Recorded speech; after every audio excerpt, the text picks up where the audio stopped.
The dead period is over and Miami is about to turn it up on the recruiting trail. In this video, I got Canesport Recruiting Insider Stephen Wagner on today's show yesterday. Wags dropped 2 RPM picks in favor of Miami, and we're going to talk about that today. Plus, first day back from the dead period, and Mario is already working on a major flip. But first, Miami fans, hit subscribe. We're talking Canes recruiting here at the On3 Recruits channel, so jump on board for me right now and hit subscribe. All right. Let's get Stephen Wagner from Canesport in here. And before we get to your predictions, Jabari Antone was one of the first visits out of the dead period. This is significant because he's one of the top DBs in America, but he's committed to LSU. What are your sources saying after this visit now that he's off campus? Yeah, I do feel like Miami is going to be a contender here. I think obviously it was really, really big for Miami to get him back down to campus for that first visit of the spring, for that first practice of the spring. I just have a hunch that he's going to come back again.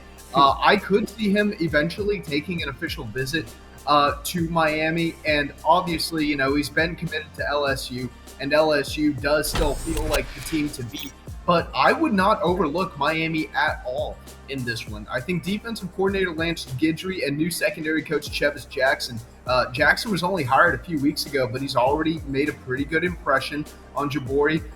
And Lance Guidry has been on him for a while. Miami was actually the first school to offer Jabari. Okay. Back, man, it must have been like 2 or 3 years ago at this point. I couldn't even tell you when that offer was actually handed out.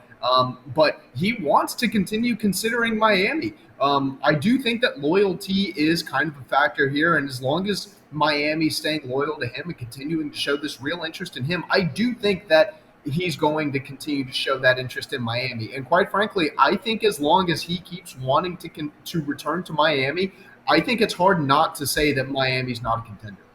All right. Now, you didn't put a prediction in yet on Antoine, but you did drop 2 predictions yesterday. We're going to talk about the first one, and that's cornerback Chris Ewald. He's out of Chaminade Madonna High School. Everybody knows that high school. That's where Jeremiah Smith came from, but also JoJo Trader and Zaquan Patterson, who ended up signing with Miami.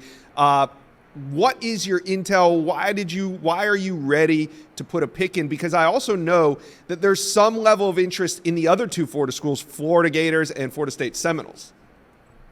Yeah, so contact between Ewald and Florida State has kind of cooled a little bit to start the year. Earlier in the year, and heck, even toward the end of last year, I was honestly a little bit more confident in Florida State's chances than I was in Miami's chances. But contact did slow a little bit to start the year, and Miami really did take good advantage of that opportunity. Miami has continued to go all in for Ewald, and in a year where Miami really does need to beef up the secondary, I mean, the Hurricanes know that this is a prospect that they can't afford to lose. I think it would be a really bad optic for Miami if in a year where it's very clear you need help at corner and at safety, and you've got a top 100 cornerback right there in your backyard, that's not someone that you can allow to leave, and I think Miami knows that.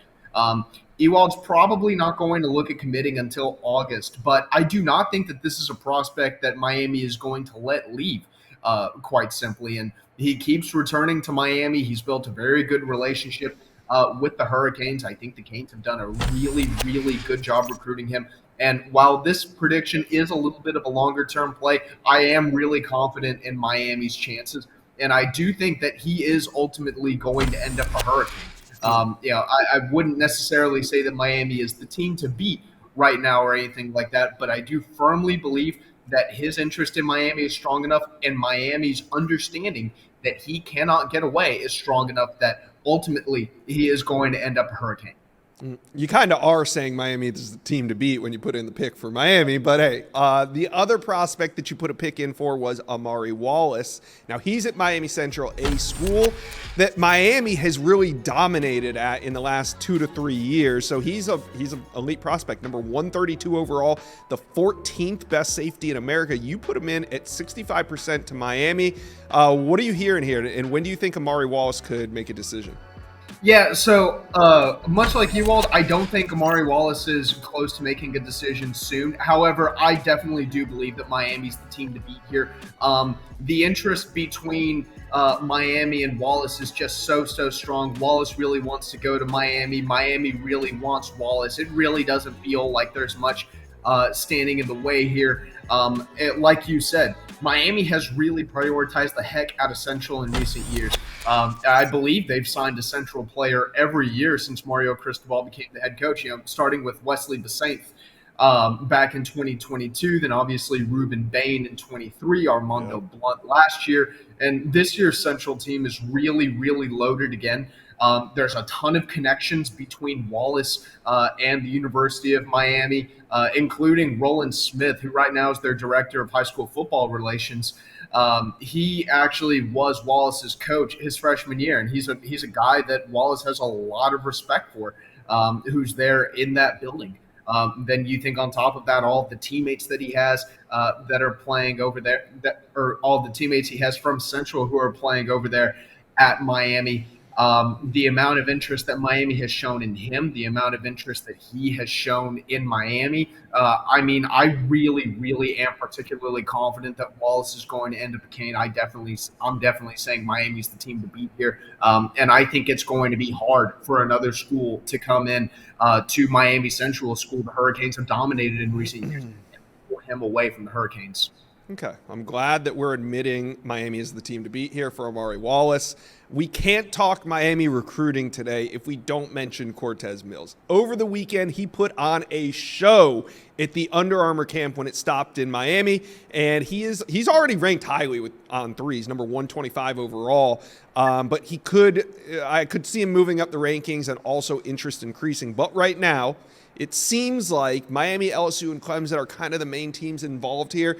Obviously, Florida and Florida State are as well. But is this one, he's from Homestead High School, that Miami can keep home? Can they lock him down?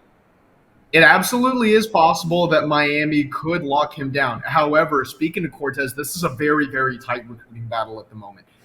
Miami and Clemson have kind of been the two teams that I've heard the most about. Dabo Swinney has done a very good job with Mills and with his mother, and winning over his mother is going to be a very big deal in this recruitment. Miami has also done a very good job with him and his mother as well. Receivers coach Kevin Beard, head coach Mario Cristobal. I mean, both of them have done a really tremendous job here. However, Clemson also had a chance to get down to Homestead to see him during the January contact period. They're continuing to make really good impressions. He's going to be up there this spring. He's going to take official visits to both Miami and Clemson this summer. LSU, like you said, that's another team we've been hearing a little bit about, and it is very possible that he could just end up staying home.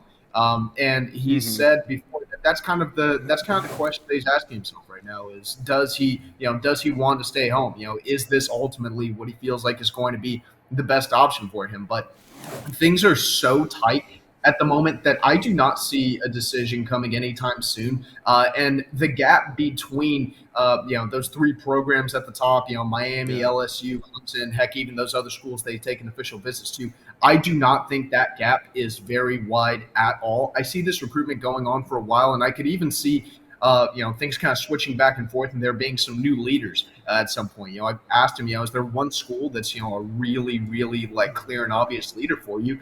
And no, like it really is that tight of a recruiting battle. I could see this one going on for a while until one of these schools is really able to separate themselves. I do believe, however, that these spring visits and these summer official visits really could be what's going to separate one of these schools. At least that's what he told me. These spring and summer visits could play a really big factor in helping one of these schools stand out.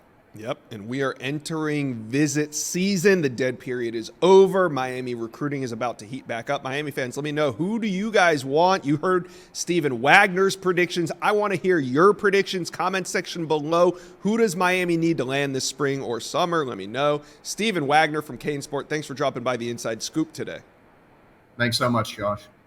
Thank you for watching this video, and if you enjoyed that, go check out the hundreds of videos that we have on this channel, and also do me a favor, hit subscribe to the On3 Recruits channel.